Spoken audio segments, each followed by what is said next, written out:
جو آپ کے ساتھ رہنے والے جو برے دوست ہیں نا، ان کو آپ الوداع کہہ دیں، بھائی سلام، ہماری اور آپ کی دوستی یہیں تک تھی، ھذا فراق بینی و بینک، یہ میرے اور آپ کے درمیان جدائی ہے، اب یہاں سے ہم آپ کے ساتھ نہیں رہ سکتے، آپ نے بہت ہلاک کیا مجھے، بہت برباد کیا آپ نے، یہ تو اچھے وقت میں مجھے سمجھ میں یہ بات آ گئی کہ آپ کی وجہ سے میں ہلاک ہو رہا ہوں، برباد ہو رہا ہوں، اس لیے بری صحبت چھوڑیں اور اچھے لوگوں کی صحبت میں آئیں، اور اچھے لوگوں کی صحبت میں سے اہل علم کی صحبت اختیار کریں، صالحین کی صحبت اختیار کریں، نیک لوگوں کی صحبت اختیار کریں، اہل علم کے قریب رہنے کی کوشش کریں، کیونکہ اہل علم کے قریب رہیں گے آپ اپنی حفاظت کر پائیں گے، گناہوں سے اپنے آپ کو بچا پائیں گے۔ آپ کتاب التوحید ہے، عقیدے کی کتاب ہے، عقیدے کی بہت ساری خرافات کا تذکرہ ہوا، آخری باب یہ کیوں قائم کیا گیا؟ کتاب التوحید کی شرح کرنے والے اہل علم بیان فرماتے ہیں کہ اس باب کو قائم کرنے کی وجہ یہ ہے کہ عقیدے کے بارے میں جو بھی کفریات کا، شرکیات کا لوگوں سے جو عمل ہو رہا ہے، یہ عمل اس وجہ سے ہو رہا ہے کہ لوگوں کو اللہ رب العالمین کی حقیقی قدر نہیں ہے۔ اگر لوگوں کو اللہ رب العالمین کی حقیقی قدر ہو جائے تو وہ کبھی بھی شرک نہیں کریں گے، وہ کبھی بھی بدعات اور خرافات کی طرف نہیں جائیں گے۔ کہ انسان جو گناہ کرتا ہے، چاہے وہ چھوٹا گناہ ہو چاہے وہ بڑا گناہ ہو، اس کی وجہ سے اس کا دل خراب ہونے لگتا ہے، اس کا دل بالکل برباد ہونے لگتا ہے، ایسا ہونے لگتا ہے کہ اس کے دل پر زنگ لگ جاتا ہے، اور اس کا دل منافقوں اور کافروں کے دلوں کی طرح سے ہو جاتا ہے۔ دل جب خراب ہو جاتا ہے، انسان سوچنے سمجھنے کی صلاحیت کو کھو بیٹھتا ہے۔ قرآن کریم کی آیات آپ کے سامنے آئیں گی، نبی علیہ الصلوۃ والسلام کی احادیث آپ کے سامنے پیش کی جائیں گی۔ قرآن کریم کی آیات کا تأثر ہے، احادیث کی برکت ہے، لیکن یہ چیزیں بھی ہمارے دلوں پر اثر نہیں کریں گی۔ الحمدللہ وحدہ والصلاة والسلام علی من لا نبی بعدہ، واشہد ان لا الہ الا اللہ وحدہ لا شریک لہ، واشہد ان محمدا عبدہ ورسولہ، اما بعد فاعوذ باللہ السمیع العلیم من الشیطان الرجیم، بسم اللہ الرحمن الرحیم، والشمس وضحاها والقمر إذا تلاها والنهار إذا جلاها والليل إذا يغشاها والسماء وما بناها والأرض وما طحاها ونفس وما سواها فألهمها فجورها وتقواها قد أفلح من زكاها وقد خاب من دساها۔ رب اشرح لي صدري ويسر لي أمري واحلل عقدة من لساني يفقهوا قولي، سبحانك لا علم لنا إلا ما علمتنا إنك أنت العليم الحكيم، رب يسر ولا تعسر وتمم بالخير وبك نستعين يا فتاح رب زدني علما۔ محترم صدر اجلاس محترم شیخ عبد الخالق مدنی حفظہ اللہ، محترم سامعین کرام، سامعات، پردہ نشین اسلامی خواتین، نوجوانان اسلام اور پیارے بچوں، سب سے پہلے میں اللہ سبحانہ وتعالیٰ کا شکر ادا کرتا ہوں کہ اللہ رب العالمین نے مجھے چند باتیں کتاب و سنت کی آپ کے سامنے کرنے کی توفیق عطا فرمائی۔ اللہ سبحانہ وتعالیٰ کی اس نعمت پر میں جتنا بھی شکر ادا کروں اتنا کم ہے۔ میں نے جو آیتیں آپ کے سامنے سورہ شمس کی تلاوت کی ہیں، انہی آیات کی روشنی میں چند اہم چیزوں کی طرف میں نشاندہی کرنا چاہوں گا۔ الحمدللہ میرے سامنے جو چہرے ہیں وہ نوجوانوں کے چہرے ہیں، بڑی خوشی کی بات ہے، اور میرا یہ عنوان نوجوانوں کو زیادہ مخاطب کرے گا۔ اور الحمدللہ جو بارش ہیں یا جن کے داڑھیاں اور جن کے سر کے بال سفید ہو گئے، وہ بھی الحمدللہ نوجوانوں میں ہی، تو یہ عمومی طور پر ہم سب کے لیے بہت ہی اہم موضوع ہے جو انشاءاللہ میں آپ کے سامنے پیش کرنا چاہوں گا۔ اللہ سبحانہ وتعالیٰ سے میں دعا کرتا ہوں کہ الہ العالمین تو مجھے حق کہنے اور ہم سب کو حق سننے اور اس پر عمل کرنے کی توفیق عطا فرمائے۔ یہ جو آیات میں نے آپ کے سامنے تلاوت کی ہیں، ان آیات کو آپ نے بارہا تزکیہ نفس کے تعلق سے سنا ہوگا۔ تزکیہ نفس یعنی نفس کی پاکیزگی، نفس کی صفائی، نفس کی ستھرائی، آپ کا دل پاک ہو ہر قسم کے شرک سے، کفر سے، نفاق سے، حسد سے، کینہ سے، کپٹ سے، شہوات اور شبہات کے فتنے سے، ہر طرح کی چیزوں سے آپ کا نفس پاک ہو اور آپ اپنے نفس کو پاک کریں، اسی کو تزکیہ نفس کہا جاتا ہے۔ اللہ رب العالمین نے تزکیہ نفس کی اہمیت بیان کی، اور یہاں پر جو میں نے آیات تلاوت کی، اللہ سبحانہ وتعالیٰ نے 8 قسمیں کھائی ہیں، اور 8 قسمیں کھانے کے بعد تزکیہ نفس کی اہمیت کو بیان کیا۔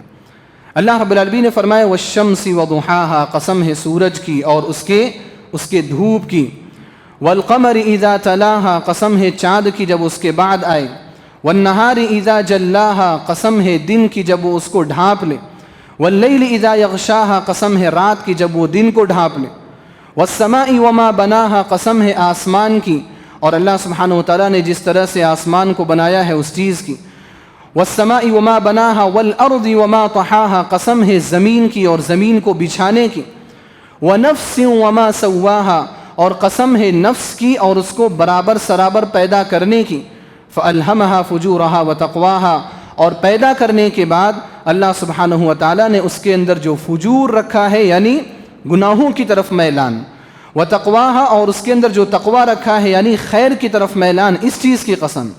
اللہ سبحانہ وتعالیٰ نے ان تمام چیزوں کی قسمیں کھانے کے بعد کیا بیان فرمایا؟ قد افلح من زکاہا وقد خاب من دساہا، یقیناً کامیاب ہے وہ شخص جس نے نفس کو پاک کر لیا، صفائی کر لی نفس کی، وقد خاب من دساہا اور جس شخص نے اپنے نفس کو پاک نہیں کیا وہ یقیناً خائب و خاسر ہے، وہ یقیناً نقصان اٹھانے والا ہے۔ اور یہ تزکیہ نفس، نفس کی صفائی، یہی تو نبی صلی اللہ علیہ وسلم کے اس دنیا میں بھیجے جانے کا اہم مقصد ہے۔ نفس کی صفائی کے لیے ہی نبی صلی اللہ علیہ وسلم اس دنیا کی طرف تشریف لائے۔ اس وقت جو سب سے زیادہ نفس کی جو گندگی دیکھنے میں آتی تھی وہ کفر اور شرک کی گندگی تھی، اللہ سبحانہ وتعالیٰ کے ساتھ معبودان باطلہ کے عبادت کی گندگی تھی، یہ گندگی بھی تھی۔ اس کے علاوہ فواحش اور منکرات کی گندگی بھی تھی۔ نبی جناب محمد الرسول اللہ صلی اللہ علیہ وسلم ان تمام گندگیوں کو لوگوں کے دلوں سے نکالنے کے لیے آئے تھے، اور یہ میں نہیں کہہ رہا ہوں، اللہ رب العالمین نے اس مقصد کو بیان کیا ہے۔ سورہ جمعہ کی آیت نمبر 2 ہے، اللہ نے فرمایا هو الذی بعث فی لقد من اللہ علی المؤمنین اذ بعث فیہم رسولا من انفسہم، اللہ رب العالمین کا لوگوں پر احسان ہے، اللہ سبحانہ وتعالیٰ نے انہی میں سے ایک رسول کو بھیجا، انہی میں سے ایک رسول کو بھیجا، یعنی ہمیں میں سے اللہ سبحانہ وتعالیٰ نے رسول صلی اللہ علیہ وسلم کو بشر بنایا، فرشتوں میں سے کوئی رسول نہیں بھیجا، کسی اور مخلوق میں سے کوئی رسول نہیں بھیجا، کیونکہ اللہ رب العالمین اگر کسی اور مخلوق میں سے کسی رسول کو بھیجا ہوتا تو یہ دنیا والے سب سے پہلا اور بڑا اعتراض یہ کرتے کہ یہ تو ہم جیسا ہے ہی نہیں، جب یہ ہم جیسا نہیں ہے تو ہمارے لیے آئیڈیل کیسے ہو سکتا ہے؟ اس لیے اللہ رب العالمین نے فرمایا کہ آپ میں سے ہی اللہ سبحانہ وتعالیٰ نے ایک رسول کو بھیجا ہے، اور ان کے کام کیا ہیں؟ ان کے کاموں کو اللہ سبحانہ وتعالیٰ نے بیان کیا، یتلو علیہم آیاتہ، سب سے پہلا کام نبی جناب محمد الرسول اللہ صلی اللہ علیہ وسلم کے بھیجے جانے کا ہے کہ وہ ہمارے سامنے، لوگوں کے سامنے اللہ رب العالمین کی آیتوں کی تلاوت کرتے ہیں، قرآن کریم پڑھ کر کے سناتے ہیں، قرآن کریم کی تلاوت سے لوگوں کے دلوں میں اثر پیدا کرنے کی کوشش کرتے ہیں۔ قرآن کریم سن کر کے بہت سارے لوگ مسلمان ہوں گے، صرف قرآن کریم کی آواز۔ حضرت ابوبکر صدیق رضی اللہ تعالیٰ عنہ نے مکے کے اندر جب اپنے گھر کے باہر صحن میں ایک مصلی بنا لیا تھا اور وہاں کھڑے ہو کر کے آپ نماز پڑھنے لگے تھے، جب ابن دغینہ نے آپ کو پناہ دی تھی اور آپ ہجرت کرنے والے تھے حبشہ کی طرف، تو ابن دغینہ نے ہجرت نہیں کرنے دی، کہا کہ میں آپ کو اپنی پناہ میں رکھوں گا، میں آپ کو اپنی حفاظت میں رکھوں گا، کون آپ کے ساتھ کیا کرے گا میں دیکھ لوں گا۔ ابو بکر رضی اللہ تعالیٰ عنہ رہے اپنے گھر میں، انہوں نے کیا کیا، صحن میں ایک مصلی بنا لیا اور آپ وہیں پر کھڑے ہو کر کے نماز پڑھا کرتے تھے۔ ابو بکر صدیق رضی اللہ تعالیٰ عنہ کی بیٹی اما عائشہ رضی اللہ تعالیٰ عنہ روایت فرماتی ہیں، کہتی ہیں کہ میرے والد جو تھے کان رجلا بکاء، بہت زیادہ ایموشنل تھے، جب آپ قرآن کریم کی آیتوں کی تلاوت کیا کرتے تھے آپ کو رونا آ جاتا تھا، آپ کی آنکھوں سے آنسو جاری ہو جایا کرتے تھے۔ ابو بکر صدیق رضی اللہ تعالیٰ عنہ نے مصلی بنایا اور وہاں پر کھڑے ہو کر کے آپ نماز پڑھا کرتے تھے اور جہرن بلند آواز میں قرآن کریم کی آیتوں کی تلاوت کیا کرتے تھے، اور آپ کی تلاوت میں اتنا اثر تھا، وہ لطافت اور وہ اٹریکشن، وہ جاذبیت آپ کی تلاوت کے اندر تھی کہ جتنے بھی مشرکین کی عورتیں اور مشرکین کے بچے ہیں وہ اگر صدیق رضی اللہ تعالیٰ عنہ کے گھر کے پاس صحن کے پاس کھڑے ہو کر کے آپ کی نماز کو غور سے دیکھتے رہتے تھے۔ قرآن کریم کی آواز ان لوگوں کے کانوں میں جاتی تھی اور اس کی وجہ سے لوگوں کا ذہن بدلنا شروع ہو گیا، لوگوں کے تأثرات، لوگوں کے خیالات بدلنا شروع ہو گئے محمد صلی اللہ علیہ وسلم اور ان کی دعوت اور ان کے اصحاب کے تعلق سے۔ جب کفار اور مشرکین نے دیکھا کہ معاملہ بڑھتا چلا جا رہا ہے، ابو بکر صدیق رضی اللہ تعالیٰ عنہ کو منع کرنے کی کوشش کی، اور منع کرنے کے لیے ابن الدغینہ کے پاس پہنچے، جس ابن الدغنہ نے ابو بکر صدیق رضی اللہ تعالیٰ عنہ مکے کے اندر پناہ دی تھی۔ ابو بکر صدیق رضی اللہ تعالیٰ عنہ نے کہا کہ اگر بات ایسی ہے آپ اپنی پناہ واپس رکھیے، میں اللہ سبحانہ و تعالیٰ کی عبادت کروں گا اور اللہ رب العالمین میری حفاظت کرنے والا ہے۔ کہنے کے بعد کیا ہے کہ نبی صلی اللہ علیہ وسلم کے بھیجے جانے کا مقصد کیا ہے کہ وہ قرآن کریم کی آیتوں کی تلاوت کیا کرتے تھے، یہ سب سے بڑا مقصد۔ اس کے بعد کیا فرمایا؟ وَيُزَكِّيهِمْ، نبی کے بھیجے جانے کا مقصد یہ ہے کہ وہ لوگوں کے دلوں کا تزکیہ کرتا ہے، وہ لوگوں کے دلوں کو پاک اور صاف کرتا ہے۔ کیسے؟ قرآن کریم کی تلاوت کے ذریعے سے۔ پہلے قرآن کریم کی تلاوت کا ذکر کیا اور اس کے بعد تزکیہ نفوس کا تذکرہ کیا۔ یہ تذکرہ ایک دونوں کے ساتھ، یعنی دو جو ایک ساتھ جو تذکرہ کیا گیا، اس کا مفاد یہ ہے، اس کا اشارہ یہ ہے کہ قرآن کریم کی آیتوں کی تلاوت کے ذریعے سے ہی نفوس کا تزکیہ کیا جا سکتا ہے۔ اللہ کے رسول صلی اللہ علیہ وسلم اسی اہم مقصد کی خاطر بھیجے گئے۔ اور یہاں پر ایک اور اہم چیز آپ دیکھیں کہ تزکیہ نفوس کا تزکیہ، دلوں کو پاک اور صاف کرنا، یہ نبوت اور رسالت کے مقاصد میں سے اتنا بڑا مقصد ہے کہ جب حضرت ابراہیم علیہ السلام نے دعا کی تھی مکہ کے ہی اندر ایک رسول کے بھیجے جانے کی، تو آپ نے دعا میں تزکیے کا بھی ذکر کیا تھا کہ ایک ایسا رسول آئے جو لوگوں کے دلوں کا تزکیہ کرے، لیکن آپ نے تزکیے کے مقصد کو اخیر میں ذکر کیا تھا، جیسا کہ اللہ رب العالمین نے فرمایا کہ حضرت ابراہیم علیہ السلام نے اپنی دعا میں کہا ربنا وبعث فیہم رسولا منہم یتلو علیہم آیاتک وَيُعَلِّمُهُمُ الْكِتَابَ وَالْحِكْمَةَ وَيُزَكِّيهِمْ۔ یہ حضرت ابراہیم علیہ السلام کی دعا ہے۔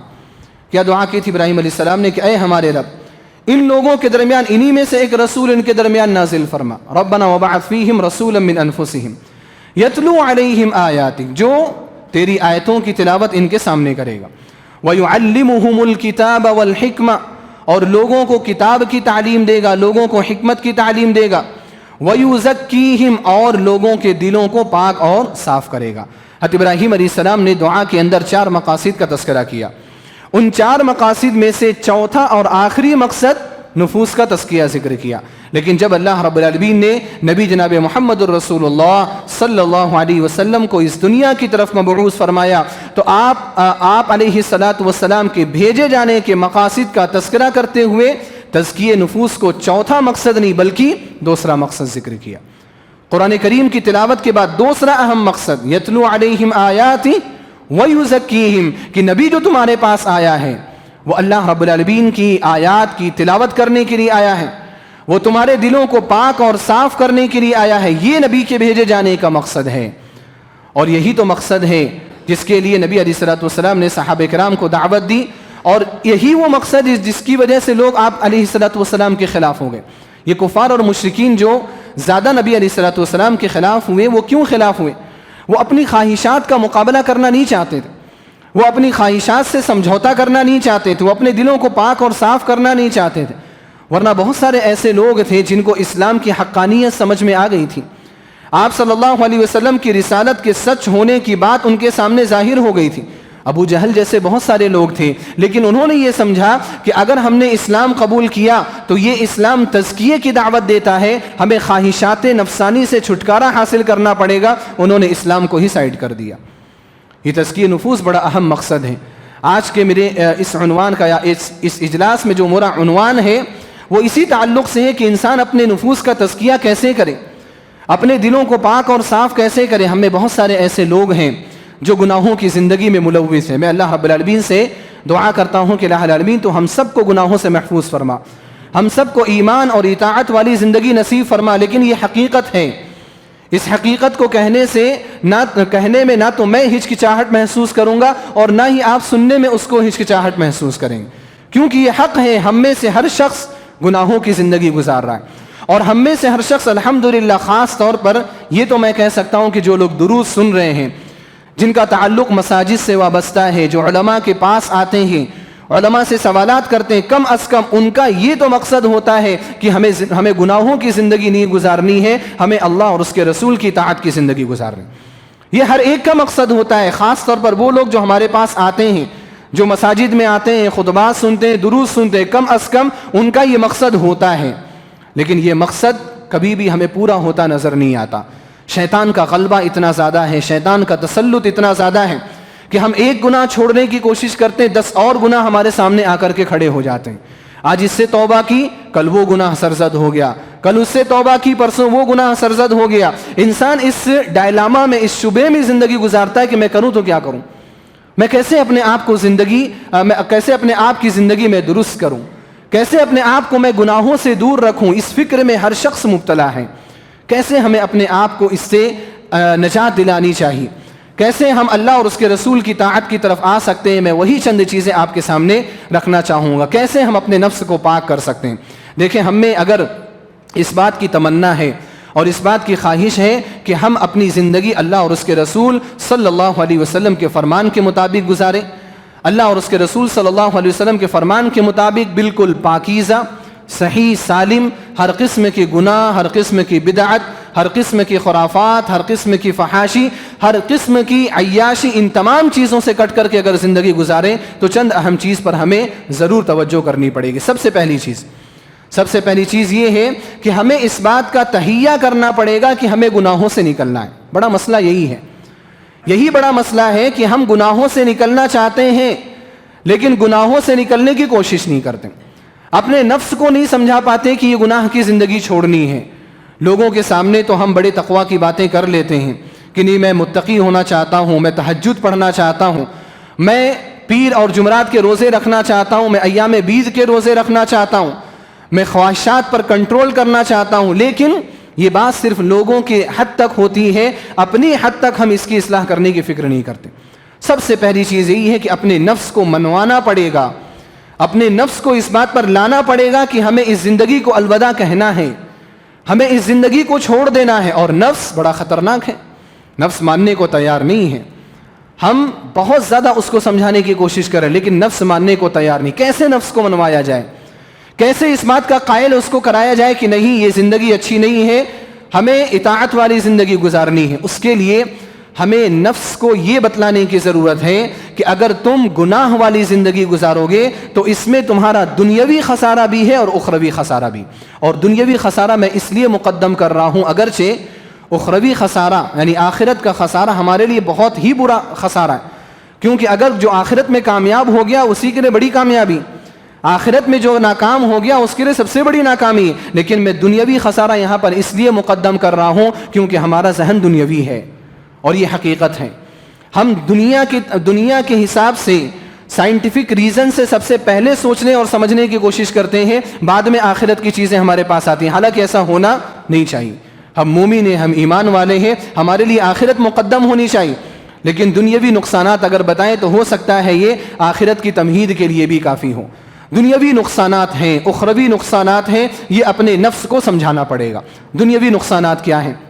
دنیاوی نقصانات میں ایک سب سے بڑا جو نقصان ہے وہ یہ کہ انسان جو گناہ کرتا ہے، چاہے وہ چھوٹا گناہ ہو چاہے وہ بڑا گناہ ہو، اس کی وجہ سے اس کا دل خراب ہونے لگتا ہے، اس کا دل بالکل برباد ہونے لگتا ہے. ایسا ہونے لگتا ہے کہ اس کے دل پر زنگ لگ جاتا ہے اور اس کا دل منافقوں اور کافروں کے دلوں کی طرح سے ہو جاتا ہے جن کے بارے میں اللہ رب العالمین نے فرمایا ختم اللہ علی قلوبہم وعلی سمعہم وعلی ابصارہم غشاوہ، کہ اللہ رب العالمین نے ان کے دلوں پر مہر لگا دی ہے. منافقوں کے بارے میں اللہ رب العالمین نے فرمایا ذالک بانہم آمنوا ثم کفروا فطبع علی قلوبہم فہم لا یفقہون. یہ منافقین ایسے ہیں، ایمان ظاہر کیا لیکن اندر اندر کفر کیا. اللہ رب العالمین نے اس عمل کی وجہ سے ان کے دلوں پر مہر لگا دی. فہم لا یفقہون، اب ان کو سوچنے سمجھنے کی صلاحیت نہیں ہے. دل جب خراب ہو جاتا ہے انسان سوچنے سمجھنے کی صلاحیت کو کھو بیٹھتا ہے. قرآن کریم کی آیات آپ کے سامنے آئیں گی، نبی علیہ الصلوۃ والسلام کی احادیث آپ کے سامنے پیش کی جائیں گی. قرآن کریم کی آیات کا تأثر ہے، احادیث کی برکت ہے، لیکن یہ چیزیں بھی ہمارے دلوں پر اثر نہیں کریں گی. اور آج ایسا ہی دیکھا جا رہا ہے. آج کے دور میں سمجھتا ہوں کہ جتنے زیادہ دروس اور محاضرات ہو رہے ہیں، آج سے 100-200 سال پہلے اتنے زیادہ محاضرات اور دروس نہیں ہو رہے تھے. فردن کام ہو رہے تھے، لیکن پروگرامز زیادہ آج کل ہو رہے ہیں. کہیں تربیتی پروگرام ہیں، کہیں ہفتہ واری پروگرام ہیں، جمعہ کے خطبے ہیں، اور الحمدللہ کلاسز چل رہی ہیں، online classes, offline classes, سب چل رہا ہے. آپ عقیدہ بھی پڑھ رہے ہیں، آپ ساری چیزیں پڑھ رہے ہیں، لیکن یہ اثر نہیں ہو رہا ہے. وجہ کیا ہے؟ وجہ یہ ہے کہ ہمارے دلوں پر زنگ لگ چکا ہے. اگر ہم یہ چاہتے ہیں کہ قرآن کریم کی آیتوں کا اثر ہو، ہم قرآن کریم کی آیتیں سنیں اور وہ ہمارے ایمان میں اضافہ کر دیں تو اس کے لیے دل کا پاک اور صاف رہنا ضروری ہے۔ ابو ہریرہ رضی اللہ تعالیٰ عنہ کی روایت ہے، سنن ترمذی اور سنن ابن ماجہ میں یہ حدیث موجود ہے، شیخ البانی رحمہ اللہ نے اس کو صحیح قرار دیا ہے۔ ابو ہریرہ رضی اللہ تعالیٰ عنہ فرماتے ہیں کہ اللہ کے رسول صلی اللہ علیہ وسلم نے فرمایا ان العبد اذا اذنب، بندہ جب گناہ کرتا ہے، اذا اذنب ذنبا، نبی علیہ الصلوۃ والسلام نے فرمایا جب بندہ کوئی بھی گناہ کرتا ہے، ذنب نکرہ استعمال کیا، اور اگر آپ کو عربی زبان سے تھوڑی شدھ بدھ ہے تو آپ کو پتا ہوگا کہ نکرہ جب اس طرح سے ذکر کیا جاتا ہے تو وہ عموم کا معنی دیتا ہے، کوئی بھی گناہ چھوٹا ہو بڑا ہو کسی سے بھی ریلیٹڈ ہو۔ ان العبد اذا اذنب ذنبا، بندہ جب کوئی بھی گناہ کرتا ہے، اور یہاں پر اس تعلق سے بھی غور کرنا ہے کہ کبھی کبھار شیطان ہمارے ذہنوں میں یہ وسوسہ پیدا کرتا ہے یہ چھوٹا گناہ ہے، یہ چھوٹا گناہ ہے، اس کو کر لو، ابھی آپ جا کر کے وضو کرو گے وہ گناہ معاف ہو جائے گا، آپ نماز پڑھو گے وہ گناہ معاف ہو جائے گا، آپ صدقہ کرو گے وہ گناہ معاف ہو جائے گا۔ حقیقت ہے یہ بات، اس میں کوئی شبہ نہیں۔ اگر گناہ صغیرہ ہے، چھوٹے گناہ ہیں، تو ان الحسنات یذہبن السیئات کا قاعدہ ان پر جاری ہوتا ہے۔ اللہ رب العالمین نے فرمایا کہ اچھائیاں، نیکیاں برائیوں کو ختم کر دیتی ہیں، غلطیوں کو ختم کر دیتی ہیں، حقیقت ہے یہ۔ لیکن اگر آپ اس قاعدے کی بنا پر اگر آپ گناہ کر رہے ہیں تو یہ غلط مسئلہ ہے، یہ ڈینجر ہے۔ یعنی آپ گناہ کرنے سے پہلے یہ سوچ رہے ہیں کہ ان الحسنات یذہبن السیئات، یہ گناہ میں کروں گا، وضو کر لوں گا، میرے گناہ معاف ہو جائیں گے، تو شیطان آپ کو ہلاکت کی طرف لے کر کے جا رہا ہے۔ کیونکہ اگر چھوٹا گناہ بھی ہو لیکن اگر اس کو جائز سمجھ کر کے، حلال سمجھ کر کے کیا جائے، یا چھوٹے گناہ کو حقیر سمجھ کر کے کیا جائے، تو یہ چھوٹا گناہ چھوٹا نہیں رہتا، بلکہ یہ چھوٹا گناہ بھی کبھی کبھار بڑا بن جاتا ہے۔ اور جب یہ بڑا بن جائے گا تو پھر ان الحسنات یذہبن السیئات کا قاعدہ اس پر جاری نہیں ہوگا، بلکہ توبہ کا قاعدہ اس پر جاری ہوگا، توبہ کیے بغیر وہ گناہ معاف نہیں ہوگا۔ اس لیے اس بات کی طرف توجہ کرنی ضروری ہے کہ جب یہاں پر میں بات کر رہا ہوں نا کہ ہمیں گناہوں سے اپنے آپ کو پاک اور صاف کرنا ہے، تو صرف کبیرہ گناہوں سے نہیں، صغیرہ گناہوں سے بھی پاک اور صاف کرنا ہے۔ اور اگر آپ نے صغیرہ گناہوں سے اپنے آپ کو نہیں بچایا تو پھر آپ کبیرہ سے بھی اپنے آپ کو نہیں بچا سکتے۔ اس لیے اللہ رب العالمین نے فرمایا ان تجتنبوا کبائر ما تنہون عنہ نکفر عنکم سیئاتکم، کبیرہ سے بچو، صغیرہ معاف کیے جائیں گے۔ ان دونوں کو ساتھ میں ذکر کیا، وجہ یہ ہے کہ ان دونوں کا تعلق ہے، گناہ ہونے کی حیثیت سے دونوں سیم ہیں، ایک گناہ کرو گے دوسرا آئے گا، وہ گناہ کرو گے تیسرا آئے گا، اس طرح سے یہ پورا ایک سلسلہ چلتا رہتا ہے۔ اس لیے کبھی یہ سوچ کر کے کبھی بھی گناہ نہ کریں تو یہ گناہ معاف ہو جائے گا، یا اس گناہ سے میں توبہ کر لوں گا۔ ہمارے یہاں کچھ احادیث کا لوگ غلط مفہوم لیتے ہیں۔ مثال کے طور پر اللہ کے رسول صلی اللہ علیہ وسلم نے فرمایا استغفار کی فضیلت بیان کرتے ہوئے کہ لو لم تذنبوا، اگر تم گناہ نہ کرو، لذهب اللہ بکم، اللہ رب العالمین تمہیں ختم کر دے گا، وَلَجَاءَ بِقَوْمٍ يُذْنِبُونَ فَيَسْتَغْفِرُونَ فَيَغْفِرُ اللَّهُ لَهُمْ، اور اللہ رب العالمین ایسی قوم لے کر کے آئے گا جو قوم گناہ کرے گی اور گناہ کرنے کے بعد اللہ سے معافی مانگے گی، اللہ رب العالمین ان کو معاف کر دے گا۔ کچھ لوگ یہ کہتے ہوئے نظر آتے ہیں کہ بھئی ہمیں گناہ کرنا ہی ہے، اگر گناہ نہیں کریں گے تو ہم سب ختم کر دیے جائیں گے، وہ قوم آئے گی جو گناہ کرے گی، تو وہ قوم کیوں آئے، ہم ہی کیوں نہ گناہ کریں۔ عجیب عجیب استدلالات ہیں، دیکھ رہے ہیں۔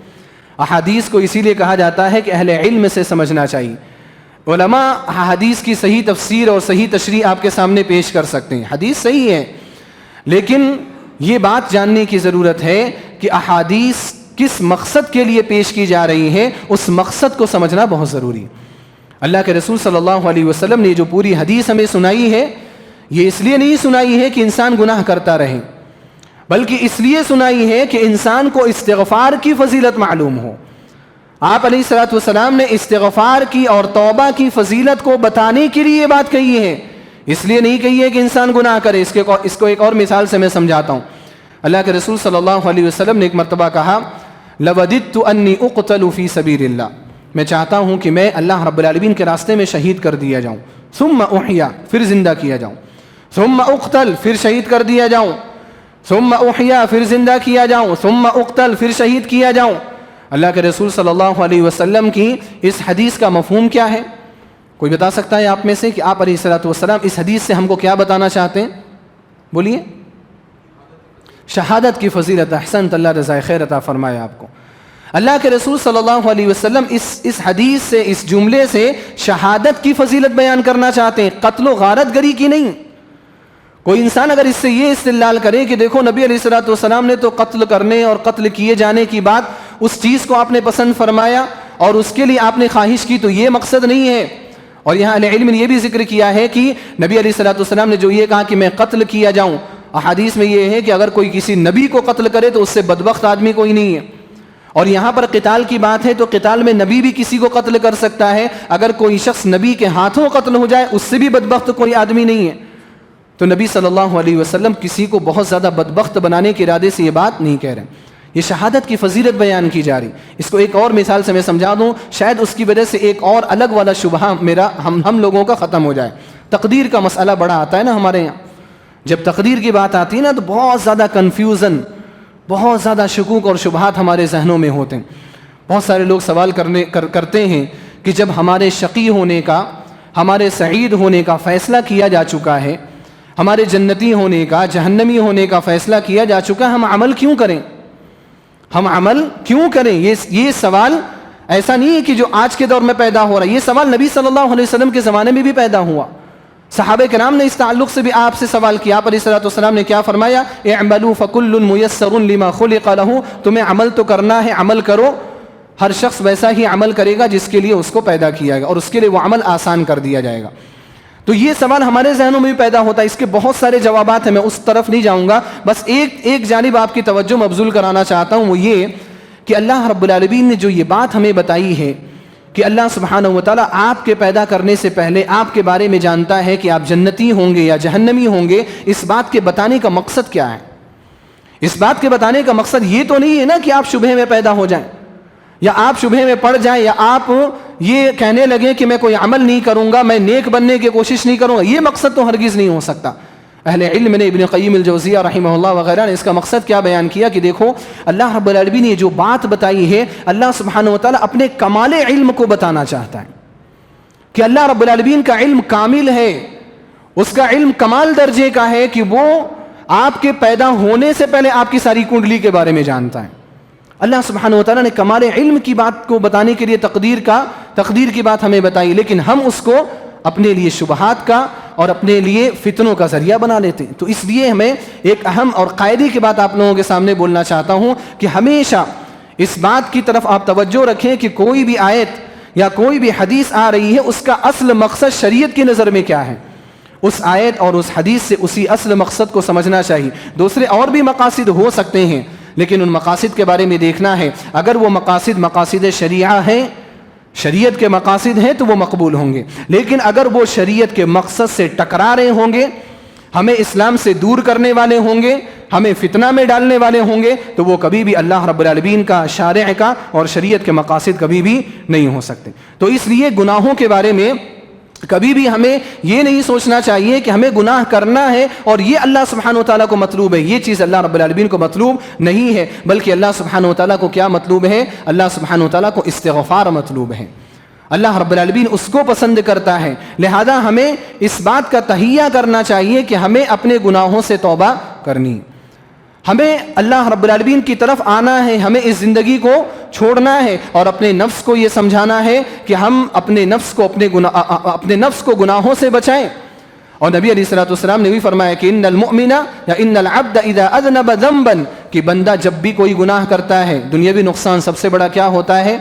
نکتت فی قلبہ نکتۃ سودا، اس کے دل میں ایک سیاہ نقطہ پڑ جاتا ہے، ایک سیاہ ڈاٹ، بلیک ڈاٹ۔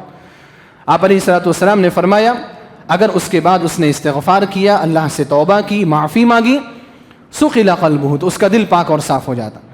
وَإِنْ عَاد، لیکن اگر اس نے دوبارہ گناہ کیا تو یہ گناہ بڑھتا جاتا ہے حَتَّى تَعْلُوَ قَلْبَهْ، یہاں تک کہ گناہوں کا جو یہ بوجھ ہے اس کے دل پر غالب آ جاتا ہے، اور جب گناہوں کی کثرت اتنی ہو جاتی ہے تو دل جو ہے وہ زنگ آلود ہو جاتا ہے، جس کے بارے میں اللہ رب العالمین نے سورہ مطففین کی آیت میں ذکر کیا، کلا بل ران علی قلوبہم ما کانوا یکسبون، یہ لوگ سدھرنے والے نہیں ہیں۔ کیونکہ ان کے کرتوتوں کی وجہ سے، ان کے اعمال کی وجہ سے ان کے دلوں پر زنگ پڑ چکا ہے، دل پر زنگ اگر پڑ جائے تو انسان کو کوئی بھی آیت اور کوئی بھی حدیث سمجھ میں نہیں آئے گی. یہ بہت بڑا نقصان ہے, یہ بہت بڑا نقصان ہے. لیکن ہم کیا ہیں, دنیا والے, اگر دل کی کوئی ایسی بیماری ہو جائے جس کا میڈیکل سے تعلق ہے, کارڈیالوجی سے تعلق ہے, ہم پریشان ہو جاتا. ہارٹ ریٹ اگر بڑھ رہا ہے, دیکھو کتنی پریشانی ہو جاتی. اگر بی پی ہائی ہو گئی, بلڈ پریشر ہائی ہو گیا, تب پریشانی بڑھ جا رہی. بی پی لو, بلڈ پریشر لو ہو گیا, تب پریشانی بڑھ جا رہی. دل ترتیب سے کام نہیں کر رہا ہے, سانس صحیح طور پر نہیں آ رہی. آپ دیکھو انسان لاکھوں روپے اس کے پیچھے لگانے کے لیے تیار ہو جاتا, لیکن اس دل کو روحانی طور پر جس مرض نے گھیر رکھا ہے, اس مرض سے چھٹکارا حاصل کرنے کے لیے ہم ایک لمحہ بھی فکر نہیں کرتے. اس دل کو سمجھانا پڑے گا کہ جس طرح سے تمہارے لیے یہ نقصان دہ ہے کہ تمہارا بی پی لو ہو جائے یا ہائی ہو جائے, اسی طرح سے یہ چیز بھی نقصان دہ ہے کہ تمہارے دلوں پر گناہوں کا بوجھ ہو. اس طرح سے اگر نفس کو سمجھائیں گے تو ہو سکتا ہے کہ نفس ہماری بات سمجھ لے. تو دل کا نقصان, دل کا خراب ہو جانا بہت بڑا دنیاوی نقصان ہے. اسی طرح سے دنیاوی نقصان جو ہم گناہ کرتے ہیں نا, چھوٹے ہوں بڑے گناہ ہوں, ان نقصانات کو محسوس نہیں کیا جا سکتا. معنوی نقصانات ہیں. انہی نقصانات میں سے رزق کی کمی ہے, رزق کی تنگی ہے. آج ہم دیکھیں ہمارے پاس کھانے پینے کی اشیاء بہت زیادہ ہیں. آج ہمارے پاس ایک ہی دسترخوان میں آپ دیکھو قسم قسم کے کھانے موجود ہوتے ہیں. پہلے کے زمانے میں آپ چلے جاؤ, آج سے 20-25 سال پہلے بھی چلے جاؤ, گھروں میں ایک ہی کھانا بنتا تھا. دال ہے, چاول ہے, بس اسی پر اکتفا کرنا. ایک سبزی ہے, روٹی ہے, اسی پر اکتفا کرنا ہے. گوشت بنا ہے, ایک ہی قسم کا گوشت ہے اور آپ کو چاول یا روٹی سے اس کو کھانا ہے. لیکن آج کے دور میں ایک ہی دسترخوان میں آپ کو 10 قسم کے کھانے ملیں گے. رزق کی فراوانی ہے, لیکن اس کے باوجود ہم دیکھتے ہیں کہ رزق کی تنگی ہوتی چلی جا رہی. ہمارے معاش پر گہرا اثر پڑتا چلا جا رہا ہے. ہمارا جو سسٹم ہے, جو اکانومک سسٹم ہے, جو نظام ہے, وہ نظام گرتا چلا جا رہا ہے. آپ لوگ جی ڈی پی کے بارے میں سنتے ہوں گے, یہ جی ڈی پی لو ہو رہی, ہائی ہو رہی. خاص طور پر کووڈ کے بعد سے جو لاک ڈاؤن ہوا تھا, اس کے بعد سے تو بہت سارے لوگوں کے کاروبار بند ہو گئے, تباہ ہو گئے. ہم اور آپ کیا سمجھ رہے ہیں, وہ کورونا آیا, لاک ڈاؤن ہوا, دکان بند ہوئے, بزنس نہیں ہوا, اس کی وجہ سے ہمارے بزنس پر اثر پڑا. یہ بھی وجہ ہے, ایک ظاہری وجہ ہے. لیکن اس کے پیچھے کا سبب کیا ہے, اس پر ہمیں غور کرنا ہے. اس کے پیچھے کا سبب اللہ رب العالمین بیان فرما رہا ہے, وَمَا أَصَابَكُم مِّن مُّصِيبَةٍ فَبِمَا كَسَبَتْ أَيْدِيكُمْ وَيَعْفُو عَن كَثِيرٍ. اے لوگوں, تمہارے اوپر جو بھی مصیبت آتی ہے, جو بھی مصیبت, چھوٹی مصیبت ہو یا بڑی مصیبت ہو, فَبِمَا كَسَبَتْ أَيْدِيكُمْ, وہ تمہارے اعمال کی وجہ سے. ہم جو عمل کرتے ہیں اعمال کی وجہ سے. یہاں پر کچھ لوگ یہ کہیں گے کہ کبھی کبھار مصیبت امتحان بھی تو ہوتی ہے, آزمائش بھی تو ہوتی ہے, ہمیشہ عذاب کی شکل میں تو نہیں ہوتی, واقعی ہوتی ہے. لیکن ہم اتنے پکے سچے تو نہیں ہے نا کہ ہمارا امتحان لیا جائے. ہم یہ کہتے ہیں, اور یہ بات حق ہے, کہ جو مصیبت آتی ہے وہ کبھی امتحان اور آزمائش کے لیے آتی ہے, اور کبھی وہ عذاب کی شکل میں آتی ہے. لیکن ہمارے لیے کیا ہے, سلف کا طریقہ کیا تھا کہ سلف اپنے اوپر آنے والی مصیبت کو عذاب ہی سمجھا کرتے تھے, امتحان اور آزمائش سے تعبیر نہیں کیا کرے. وہ بھی ہو سکتا ہے, لیکن ہم اگر اس کو سمجھیں گے نا کہ یہ ہمارے لیے آزمائش ہے یا ہمارے لیے امتحان ہے, تو اس کا مطلب کہ ہمارا نفس بہت زیادہ پاک اور صاف ہے, اس کو اور زیادہ کچھ کرنے کی ضرورت نہیں ہے. ہمارے اعمال بہت اچھے ہیں, اللہ رب العالمین اعمال کے حساب سے خوش ہے, اس لیے اللہ ایوب علیہ السلام کی طرح سے ہمیں آزما رہا ہے. یہ بات نہیں ہے. اس طرح سے اگر کریں گے تو فخر پیدا ہوگا, غرور پیدا ہوگا, تکبر پیدا ہوگا, اور شیطان کے ایک اور جال میں آپ پھنس جائیں گے.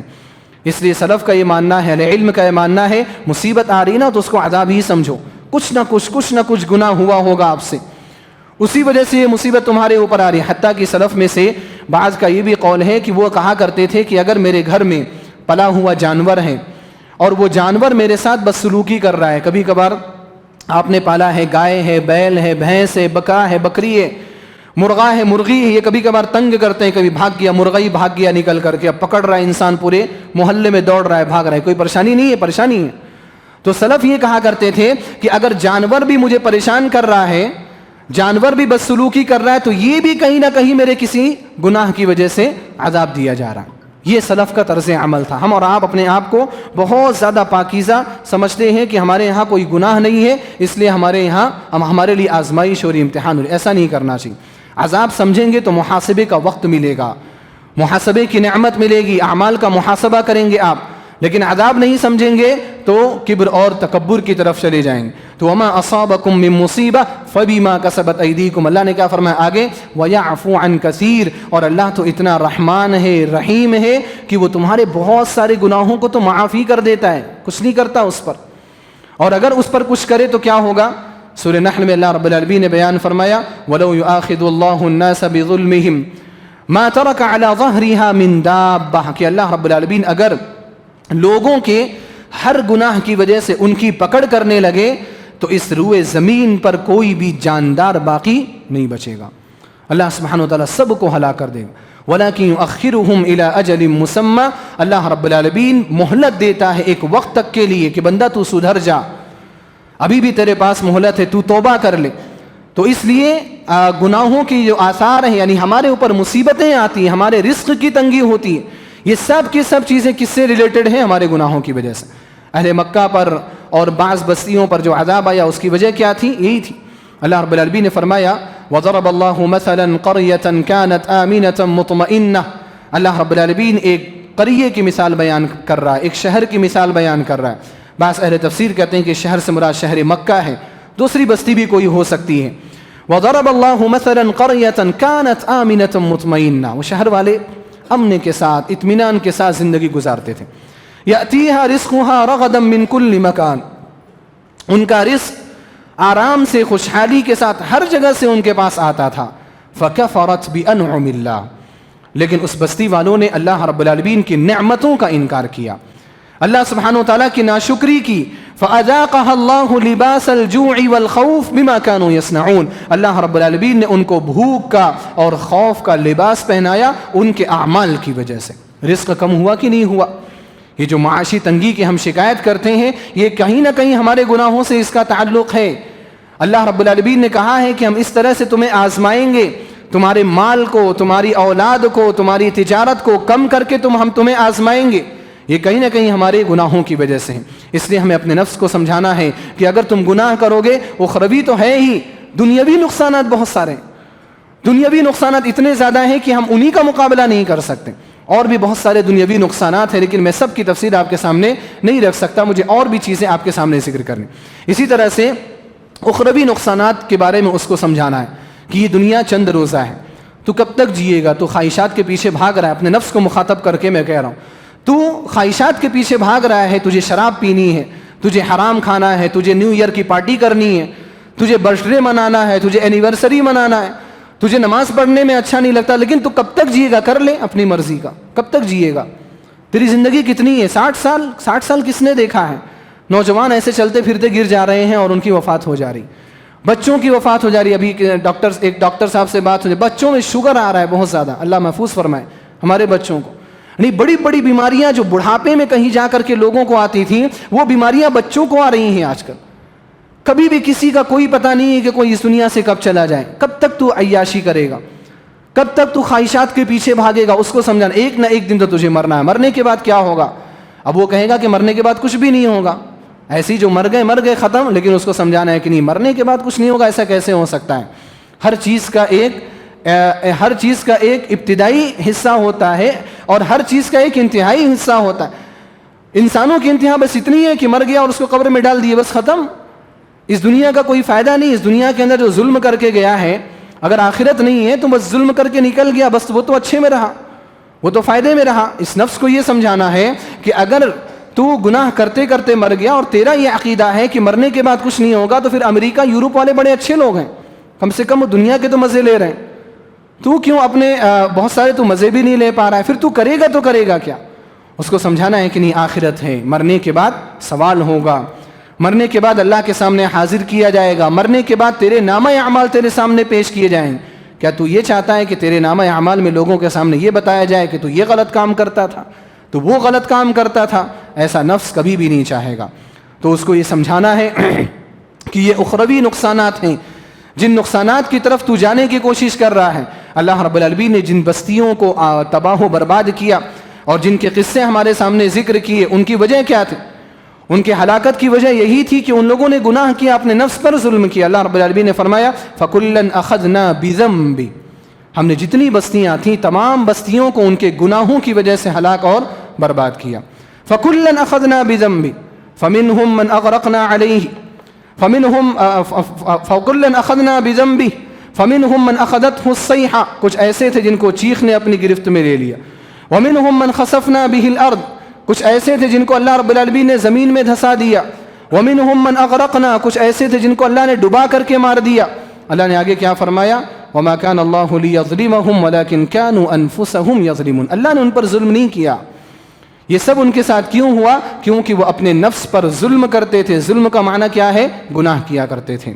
گناہوں کی وجہ سے اللہ رب العالمین نے ان سب کو تباہ و برباد کیا دنیا کے اندر، اور پھر آخرت میں اللہ سبحانہ و تعالیٰ نے ان لوگوں کے لیے سخت سزا تیار کر رکھی، یعنی جہنم، جو کبھی بھی ختم ہونے والے نہیں، خالدین فیہا ابدا، ہمیشہ ہمیشہ اس میں رہیں گے۔ ونادوا یا مالک لیقضی علینا ربک، اس دن یعنی آخرت کی جو سزا ہوگی، اس دن وہ کہیں گے، فرشتے کو پکاریں گے، کہیں گے اے مالک، جہنم کے داروغہ کا نام، اے مالک لیقضی علینا ربک، آپ اپنے رب سے جا کر کے سفارش کر دیں کہ آپ کا رب ہمارا کام تمام ہی کر دے۔ دنیا کے اندر جو جینا چاہتے تھے، جن کو زندگی گزارنے کی حرص تھی، آخرت میں وہ موت کو تلاش کریں گے، لیکن اللہ نے کیا فرمایا؟ لا یموت فیہا ولا یحیا، وہ نہ وہاں مر سکتے ہیں اور نہ ہی زندہ رہ سکتے ہیں۔ آخرت کی جو سزا ہے، آخرت کا جو عذاب ہے، بہت خطرناک ہے۔ تو سب سے پہلے ہمیں اپنے نفس کو یہ باور کرانا ہے، اپنے نفس کو یہ بات سمجھانی ہے کہ تمہیں گناہوں سے نکلنا ہے، تمہیں یہ زندگی چھوڑنی ہے۔ جب نفس مان لے گا تو اس کے لیے آگے کے جو اقدامات ہیں وہ اقدامات آسان ہو جائیں۔ دوسرا قدم کیا ہے؟ دوسرا قدم یہ ہے کہ گناہوں کو چھوڑنے کا آپ عزم مصمم کر لیں، پختہ ارادہ کر لیں۔ پختہ ارادہ کیے بغیر کوئی بھی چیز آپ کو حاصل نہیں ہوگی۔ آپ اگر پختہ ارادہ نہ کریں تو آپ اپنے امتحان میں کامیاب نہیں ہو سکتے۔ آپ پختہ ارادہ نہ کریں، آپ SSC کے ایگزام میں پاس نہیں ہو سکتے، چھوٹا موٹا ایگزام ہے یہ۔ اگر آپ پختہ ارادہ نہیں کریں گے، آپ گناہوں کو کیسے چھوڑ سکتے ہیں؟ پختہ ارادہ ضروری ہے۔ اللہ کے رسول صلی اللہ علیہ وسلم اسی وجہ سے دعا کیا کرتے تھے، سنن ترمذی وغیرہ میں یہ حدیث موجود ہے۔ آپ کہا کرتے تھے کہ اللہم انی اسألک الثبات فی الامر والعزیمۃ علی الرشد، اے اللہ میں تجھ سے اس دین پر ثابت قدمی کی دعا کرتا ہوں، والعزیمۃ علی الرشد، اور نیکی کے کاموں میں پختہ ارادہ کرنے کی میں دعا کرتا ہوں۔ ابن قیم الجوزیہ رحمہ اللہ نے اپنی کتاب عدۃ الصابرین میں اس حدیث کو ذکر کرتے ہوئے اس پر ایک تعلیق لگائی، یہ بڑی اہم تعلیق۔ ابن قیم الجوزیہ رحمہ اللہ فرماتے ہیں کہ یہ جو دو چیزیں ہیں نا، الثبات فی الامر والعزیمہ علی الرشد، یعنی دین پر استقامت اختیار کرنا اور بھلائی کے کام کرنے کا عزم مصمم کرنا، انہی دونوں چیزوں پر دین کا دار و مدار ہے۔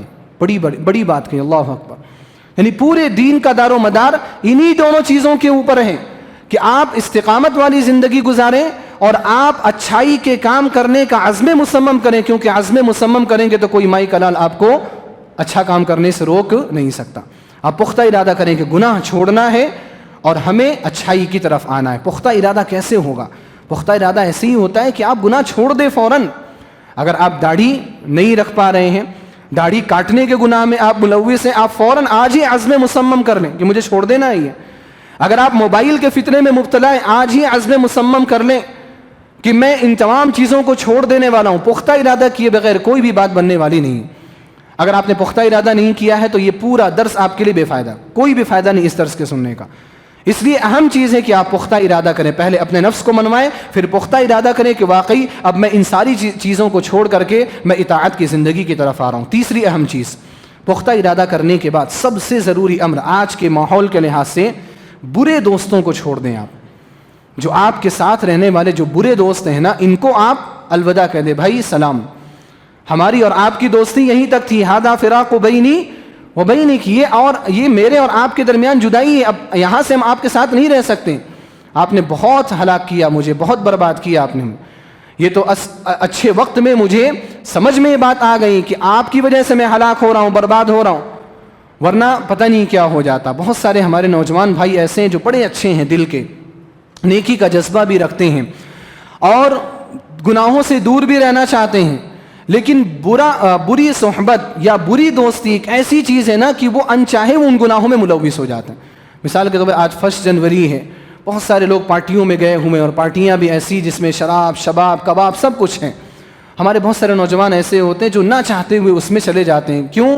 بھائی فلاں بلا رہا ہے، اگر نہیں گیا تو برا مان جائے گا، اگر میں نہیں گیا تو اس سے میری دوستی ٹوٹ جائے گی، میرے ساتھ اس نے ایسا کیا ہے، میرے ساتھ اس نے وہ کیا ہے، میں اس کی بات کیسے نہ مانوں؟ اور کچھ ہمارے بھائی ایسے بھی ہوتے ہیں جو ان کو جواب نہیں دے پاتے، وہ یہ نہیں کہہ پاتے کہ بھائی میں دین پر رہنا چاہتا ہوں، وہ جھجک رہتی ہے ہمارے یہاں. جھجک نہیں پیدا کرنی. آپ دین پر رہنا چاہتے ہیں آپ رہیے، حکومت آپ کو آزادی دے رہی ہے تو آپ کا دوست کیوں نہیں آزادی دے گا آپ کو؟ حکومت ہمیں آزادی دے رہی ہے، آپ کو منع تھوڑی کر رہی ہے کہ آپ نماز نہ پڑھیں، آپ برائی کے کام کریں. تو جب ہمارے اوپر سے پریشر نہیں ہے تو ہم کیوں ان سارے لوگوں کا پریشر لے کر کے چلیں؟ کبھی کبھار کیا ہے، داڑھی رکھو نا تو رشتہ داری بیچ میں آ جاتا ہے، والدین ہی بیچ میں آ جاتے ہیں. والدہ بولتے ہیں ارے تم نے ابھی سے داڑھی رکھ لیا، بوڑھے لگنے لگے ہو، تم اپنے باپ کی عمر کے لگنے لگے ہو. باپ بھی بولتا ہے کہ بیٹا تم داڑھی رکھو گے تمہیں جاب کون دے گا، تم جاؤ گے انٹرویو کے لیے تمہیں جاب کون دے گا. اس طرح کی باتیں ہمارے اپنے گھروں سے آتی ہیں، اور غیروں کے گھر نہیں، اہل حدیث گھروں کی بات کر رہا ہوں میں. اللہ سب کو ہدایت نصیب فرمائے. ہمارے اپنے گھروں سے یہ باتیں آ رہی ہیں. ہمیں بہت زیادہ مجاہدے کی ضرورت ہے، بہت زیادہ لڑنا ہے، معاشرے سے لڑنا پڑے گا اگر اپنے آپ کو صحیح اور سالم رکھنا ہے. تو اللہ کے رسول صلی اللہ علیہ وسلم بھی لڑے، صحابہ کرام بھی لڑے اپنے نفوس کے تزکیے کے لیے.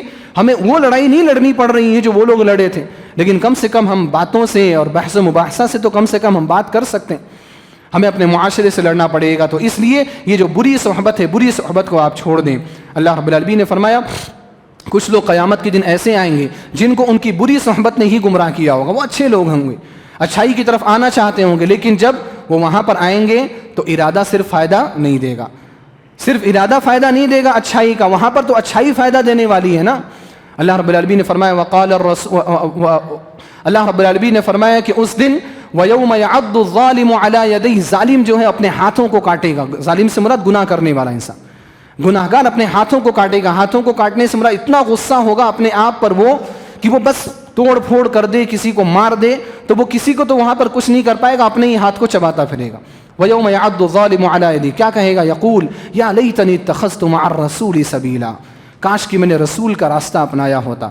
مولوی صاحب آتے تھے، بات کہتے تھے، قرآن کریم کی آیتیں سناتے تھے، حدیث بتاتے، رسول کا راستہ بتاتے تھے. کاش کہ میں نے اس کو مانا ہوتا، کاش کہ میں صراط مستقیم پر چلا ہوتا. یا ویلتا لیتنی لم اتخذ فلانا خلیلا، افسوس ہے کاش کہ میں نے فلاں کو اپنا دوست نہیں بنایا ہوتا. نام لے کے بولے گا اس کو، اور نام لے کر کے اتنا غصہ ہوگا اس کے اوپر کہ اللہ رب العالمین سے یہ بھی کہتا نظر آئے گا کہ اے اللہ تو اس کو ڈبل عذاب دینا کیونکہ اس نے مجھے گمراہ کیا تھا.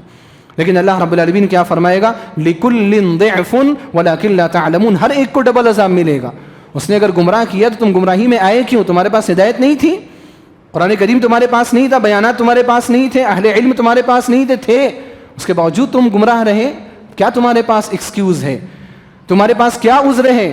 لِكُلٍّ ضِعْفٌ، تمہارے لیے بھی ڈبل ہے، اس کے لیے بھی ڈبل ہے. ایسا نہیں ہے کہ اس کو ڈبل ملے گا.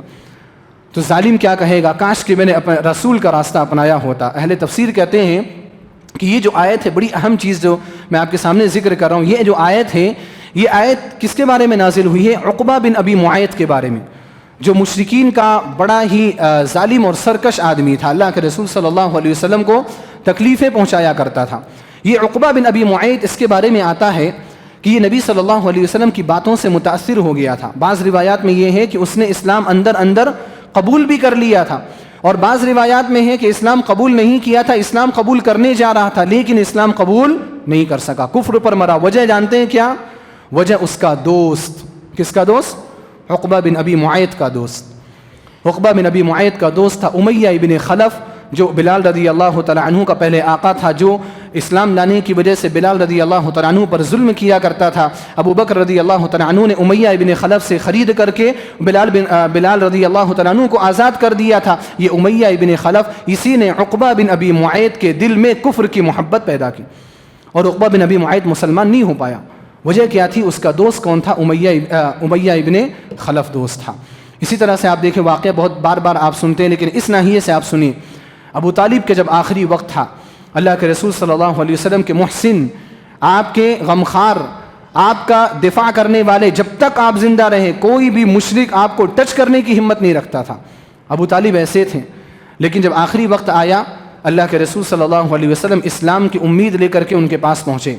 کہا یا عم قل لا الہ الا اللہ کلمۃ احاج لک بہا عند اللہ. چچا جان، آپ لا الہ الا اللہ ایک بار بھی کہہ دیں، ایک بار خالی آپ لا الہ الا اللہ ایک بار کہہ دیں، یہ ایک ایسا کلمہ ہوگا کہ اس کلمے کو میں اللہ رب العالمین کے ہاں آپ کی جانب سے دلیل کے طور پر پیش کروں گا کہ میرے چچا نے لا الہ الا اللہ کہا تھا، ان کو معاف کیا جائے. ایک مرتبہ کہہ دیا، اگرچہ آپ کا آخری وقت ہے، اگرچہ آپ نے نمازیں نہیں پڑھی ہیں، اگرچہ آپ نے روزے نہیں رکھے، لا الہ الا اللہ ایک مرتبہ اپنی زندگی میں کہہ دیں. اللہ کے رسول صلی اللہ علیہ وسلم کی یہ بات ایسی بات اور اتنی پر اثر بات تھی نا کہ بہت سارے لوگ مسلمان ہو سکتے تھے. ایسی بات آپ علیہ الصلوۃ والسلام نے ایک یہودی بچے کو کہی تھی، اور اس وقت ایسا اثر تھا. ایک یہودی بچہ تھا جو آپ کی خدمت کیا کرتا تھا، بچہ بیمار ہو گیا، نبی علیہ الصلوۃ والسلام اس کی عیادت کرنے کے لیے گئے. آپ علیہ الصلوۃ والسلام نے اس پر اسلام پیش کیا. اس کا باپ بازو میں کھڑا تھا. اس بچے نے باپ کی طرف دیکھا، باپ نے کہا اطع ابو القاسم، ابو القاسم صلی اللہ علیہ وسلم کی بات مان لو. بچہ مسلمان ہو گیا. آخری لمحات میں نبی علیہ الصلوۃ والسلام کی بات کتنی زیادہ پر اثر ہوگی ہم اور آپ اندازہ لگا سکتے ہیں. ابو طالب کے لیے جب بول رہے ہیں، جو آپ کے چچا ہیں، آپ کے غم گسار ہیں، آپ کے غم خار ہیں، ان کے لیے بول رہے ہیں، تو آپ علیہ الصلوۃ والسلام کتنا ایموشنل ہو کر کے بول رہے ہوں گے، اس کا آپ اندازہ لگا سکتے ہیں. لیکن پھر بھی ابو طالب مسلمان نہیں ہو پائے. ابو طالب مسلمان نہیں ہو پائے. وجہ جانتے ہیں کیا ہے؟ وجہ یہ ہے کہ ابو طالب کے پاس جہاں نبی صلی اللہ علیہ وسلم تھے، وہی دو شیطان بھی تھے، وہی دو ایسے لوگ بھی تھے جنہوں نے ان کو کفر پر باقی رکھا. اور وہ کون تھے؟ ابو جہل اور عبداللہ بن ابی امیہ. ابو جہل اور عبداللہ بن ابی امیہ نے بار بار کیا کہا؟ اترغب عن ملت عبد المطلب، اپنے باپ عبد المطلب کا دین آپ چھوڑ دیں گے؟ کیسے آپ چھوڑ دیں گے اپنے باپ دادا کا دین؟ ابو طالب پر یہ جملہ اتنا زیادہ بھاری ہوا کہ میں عبد المطلب کا دین کیسے چھوڑوں گا. وہ عبد المطلب کا دین نہیں چھوڑ پائے، اللہ کے رسول صلی اللہ علیہ وسلم کے دین کو نہیں اپنا پائے، لا الہ الا اللہ نہیں کہہ پائے. اور آخری جملہ جو ان کا یہ تھا وہ یہ تھا کہ میں عبد المطلب کے دین پر ہوں. اللہ رب العالمین ہم سب کی بری صحبت سے حفاظت فرمائے. بری صحبت نے ان کو اسلام قبول کرنے نہیں دیا.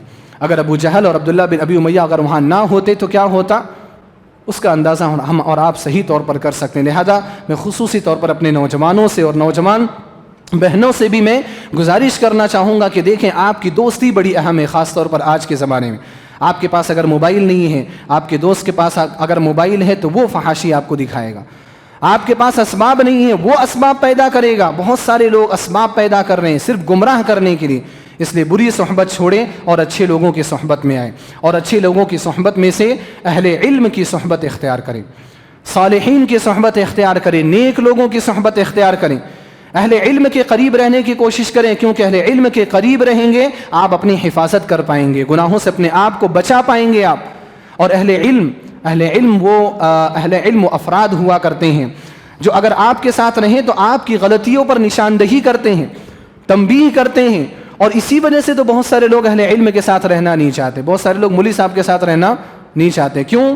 مولوی صاحب کے ساتھ رہیں گے تو مولوی صاحب کیا ہیں، اگلے دن پوچھیں گے چائے پہ، بھئی فجر کی نماز میں نہیں دیکھے آپ کہاں تھے. اب یہ سوال اتنا بھاری ہے نا کہ اس کا جواب نہیں ہے.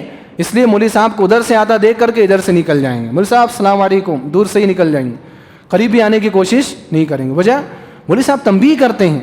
اور مولوی صاحب کیوں تنبیہ کرتے ہیں؟ کیونکہ وہ نبی کے وارث ہیں، نبی صلی اللہ علیہ وسلم کے وارث ہیں. اور نبی صلی اللہ علیہ وسلم کا کام ہی یہ تھا. آپ علیہ الصلوۃ والسلام لوگوں کو تنبیہ کیا کرتے تھے، اور یہی اہل علم کے ساتھ رہنے کا فائدہ ہوتا ہے.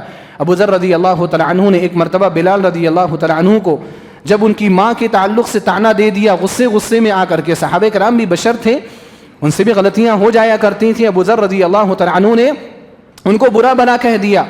بلال رضی اللہ تعالیٰ روتے ہوئے نبی صلی اللہ علیہ وسلم کے پاس پہنچے. اللہ کے رسول صلی اللہ علیہ وسلم نے ابو ذر رضی اللہ تعالیٰ عنہ کو بلایا، کہا اعیرتہ بأمہ، کہ آپ نے ان کی ماں کا طعنہ دیا ہے؟ ابو ذر رضی اللہ تعالیٰ عنہ نے کہا کہ ہاں اللہ کے رسول صلی اللہ علیہ وسلم، مجھ سے یہ بات ہو چکی ہے، مجھ سے غلطی ہو گئی ہے. آپ صلی اللہ علیہ وسلم نے کیا فرمایا؟ انک امرؤ فیک جاہلیہ، اے ابو ذر آپ ایک ایسے آدمی ہیں کہ ابھی بھی جاہلیت کی کچھ چیزیں آپ کے اندر موجود ہیں. نبی اس طرح سے اصلاح کرتے ہیں. غلطی دیکھیں گے نا اہل علم فوراً اصلاح کریں گے، آپ کی تنبیہ کریں گے، بھئی آپ کی داڑھی کٹی ہوئی ہے، آپ داڑھی رکھ لیجئے، آپ کے پاجامے ٹخنے سے نیچے ہیں، اس کو اوپر کر کے رہا کریے. میں نے آپ کو کل جھوٹ بولتے ہوئے دیکھا، ایسے جھوٹ بولنا جائز نہیں ہے. میں نے آپ کو کل گانا سنتے ہوئے دیکھا، یہ چیز جائز نہیں ہے.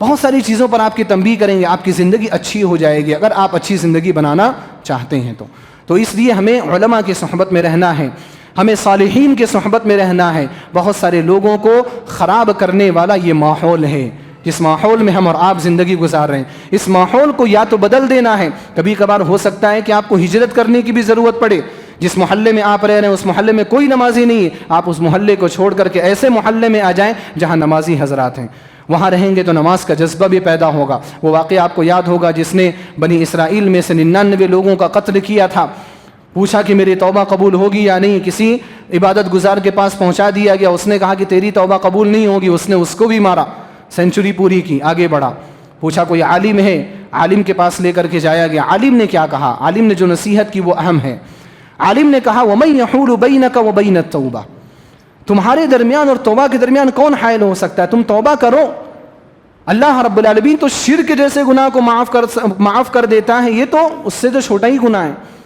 تمہارے درمیان اور اللہ رب العالمین کے درمیان کوئی بھی حائل نہیں ہو سکتا، تم توبہ کرو۔ لیکن اس عالم نے ساتھ ساتھ اور کیا نصیحت کی؟ اس عالم نے ساتھ ساتھ یہ بھی کہا کہ انطلق الی ارض کذا وکذا، دیکھو فلاں اور فلاں جو شہر ہے نا، وہ فلاں جو شہر وہاں چلے جاؤ، اور یہ جو شہر ہے تمہارا اس شہر کو چھوڑ دو، کیوں؟ فإنها أرض سوء، کیونکہ یہ برا شہر ہے، یہ برے لوگوں کا شہر ہے، یہاں رہو گے، آج تم نے توبہ کی ہے، کل پھر سے تم اس گناہ کی طرف چلے جاؤ گے، پھر سے تم قتل و غارت گری کا کام کرنے لگو گے، اچھا بننا ہے تو تم ادھر چلے جاؤ۔ اور وہ وہاں سے نکلا، اللہ رب العالمین کو اس کا یہ عمل اتنا پسند آیا کہ وہ وہاں پہنچا بھی نہیں تھا، وہ اس شہر میں پہنچا بھی نہیں تھا، راستے میں اس کی وفات ہو گئی۔ اللہ رب العالمین نے فرشتوں کے ذریعے سے، رحمت کے فرشتے تھے، عذاب دینے والے فرشتے تھے، بہرحال بڑا لمبا تفصیلی واقعہ ہے، ناپا گیا تو وہ ایک ہاتھ یا ایک بالشت اچھے شہر کے زیادہ قریب تھا، اللہ رب العالمین نے اس کی مغفرت فرما دی، اللہ رب العالمین نے اس کو معاف کر دیا۔ کیوں معاف کیا؟ کیونکہ وہ اچھے لوگوں کے ساتھ رہنا چاہتا تھا، اس لیے اپنی صحبت کو چینج کریں اگر اپنی اصلاح کرنی ہے۔ اسی طرح سے اگر گناہوں کی زندگی چھوڑنی ہے تو ان ساری چیزوں کے ساتھ ساتھ ہمیں اللہ رب العالمین کی عظمت اپنے دلوں کے اندر پیدا کرنی۔ اللہ رب العالمین کی عظمت کس طرح سے پیدا ہوگی؟ اللہ نے کیا فرمایا؟ وَمَا قَدَرُ اللَّهَ حَقَّ قَدْرِ، لوگوں نے اصل میں اللہ رب العالمین کی حقیقی قدر ہی نہیں کی۔ اگر لوگ اللہ رب العالمین کی حقیقی قدر کو، اللہ کی حقیقی عظمت کو سمجھ لیں، کوئی بھی شخص اس دنیا کے اندر کوئی بھی گناہ نہیں کرے گا۔ کتاب التوحید آپ نے پڑھی ہوگی، شیخ الاسلام محمد بن عبد الوہاب رحمہ اللہ کی کتاب التوحید ہے۔ کتاب التوحید میں شروع سے آپ نے بہت سارے شرکیات اور بدعات کا آپ نے تذکرہ کیا، تعویذ گنڈے لٹکانے وغیرہ کا، اور ستاروں کے ذریعے سے بارش طلب کرنا، جادو کرنا، بہت ساری چیزوں کا ذکر کیا۔ آخری جو باب ہے، آخری باب کیا ہے؟ آخری باب میں آپ فرماتے ہیں باب ما جاء فی قول اللہ تعالی وما قدر اللہ حق قدری والارض جميعا قبضته يوم القيامة والسماوات مطويات بيمينه سبحانه وتعالى عما يشركون۔ آپ نے آخری باب اس آیت کے ذریعے سے قائم کیا کہ لوگوں نے اللہ رب العالمین کی حقیقی قدر نہیں کی۔ کتاب التوحید ہے، عقیدے کی کتاب ہے، عقیدے کی بہت ساری خرافات کا تذکرہ ہوا، آخری باب یہ کیوں قائم کیا گیا؟ کتاب التوحید کے شرح کرنے والے اہل علم بیان فرماتے ہیں کہ اس باب کو قائم کرنے کی وجہ یہ ہے کہ عقیدے کے بارے میں جو بھی کفریات کا، شرکیات کا لوگوں سے جو عمل ہو رہا ہے، یہ عمل اس وجہ سے ہو رہا ہے کہ لوگوں کو اللہ رب العالمین کی حقیقی قدر نہیں ہے۔ اگر لوگوں کو اللہ رب العالمین کی حقیقی قدر ہو جائے تو وہ کبھی بھی شرک نہیں کریں گے، وہ کبھی بھی بدعات اور خرافات کی طرف نہیں جائیں گے۔ اللہ رب العالمین کی قدر کریں، اللہ رب العالمین کی عظمت کو اپنے دلوں کے اندر بیٹھانے کی کوشش کرو۔ اور یہ کیسے ہوگا؟ قرآن کریم کی تلاوت کرنے سے۔ آپ زیادہ سے زیادہ قرآن کریم کی تلاوت کریں، سنیں قرآن کریم، سننا بھی ہے اور تلاوت بھی کرنا ہے، صرف سننا نہیں، تلاوت بھی کرنا ضروری۔ ہمارے یہاں صبح سویرے گھروں میں، دکانوں میں قرآن کریم کی تلاوت لگا دی جاتی ہے اور سمجھا جاتا ہے کہ بس ہم نے جو کرنا تھا وہ کر لیا۔